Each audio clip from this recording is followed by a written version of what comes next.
Hey review family, keep it tight. My name is Jay Morse, the review guy, reviewing music for the love of music, and I'm back again to bring you another video.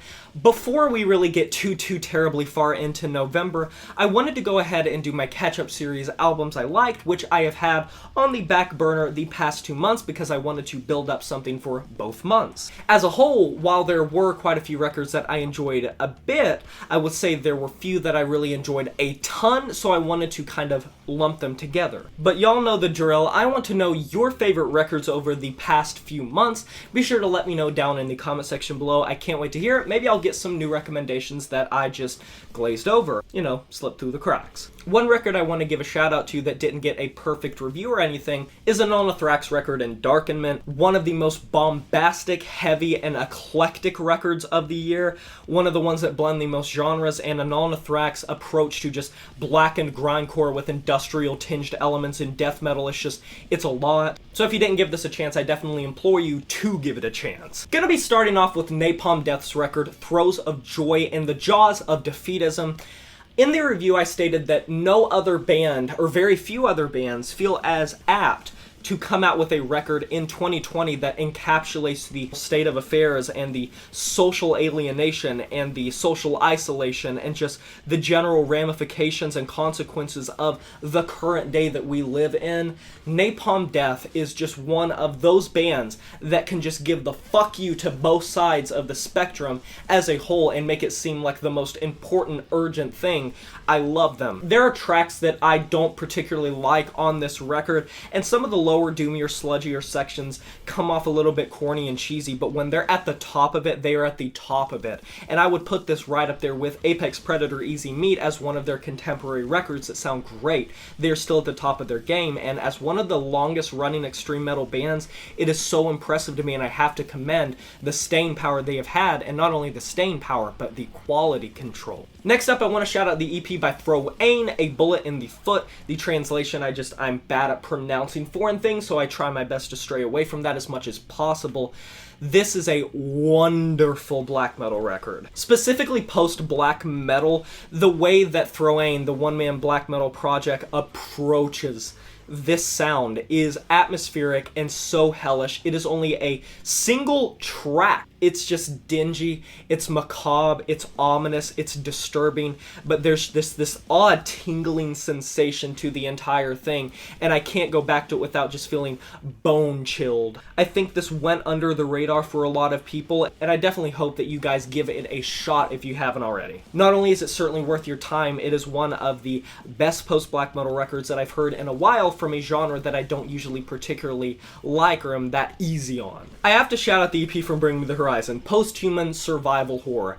I highly suggest you guys check out my review of this record if you haven't, in the sense of it is so long and I really do break it down in depth, so I can't say nearly as much in this video as I did in that, and obviously all of the reviews for these records will be down in the description box below because these little excerpts can never do them as much justice as I do in those videos. But this is Bring Me the Horizon's best material in a while. I think it trumps Amo, and I think it trumps so many of their prior records. Genuinely, I mean that. The construction of this record is phenomenal, and the track listing is practically flawless. It is wonderful. Quite the treat for fans of the band, and the culmination of all of their sounds coming back into one and converging after being so separate for so long and being so different and alienated for so long is just music to my ears, literally. Check this out if you are a detractor of Bring Me the Horizon. You'll like their prior material, you'll like their current material. It's everything at once. If you don't like this EP, I genuinely don't think you're ever gonna like Bring Me the Horizon, because I genuinely think it has something for everyone. The new Keaton Henson record, Monument. Keaton has been one of my favorite contemporary folk artists for a while.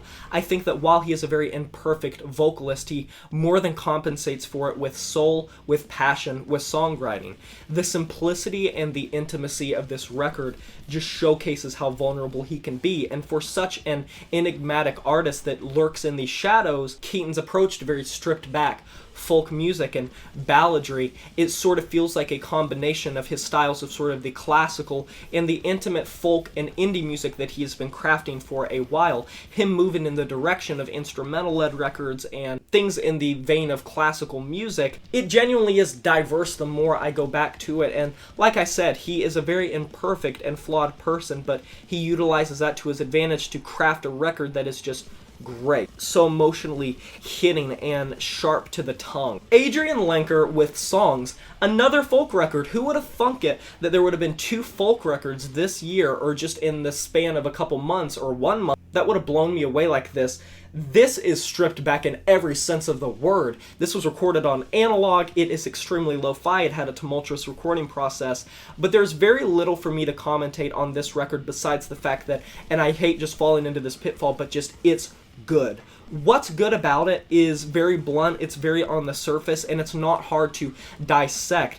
Her lyricism is fantastic, and I said in my review and stand by this that I enjoyed this record pretty much more than anything that's ever come out of the Big Thief canon entirely. Much like Keaton, while she sort of isn't the best vocalist in my eyes, and I think that at times she can feel a bit nondescript in the field of female folk vocalists, she does really make up for it, and she comes out of her shell a lot, and I think her vocals are very sweet to the ears and complement her music very well. So if you don't like Big Thief, you might actually like this record more, and I do highly suggest you to check this record out if you enjoyed Abyss Kiss, her very first studio-length album too. And I think that about does it. There are other records that got positive reviews, but I'm going to leave it at that as my favorites the past few months. What were yours? Be sure to let me know in the comment section below. Like this video if you enjoyed it, subscribe to join the review family today, and smash that notification bell to be notified of my future uploads. You know who it is. My name is Jay Morris, the Review Guy, and I'm signing off. Fair.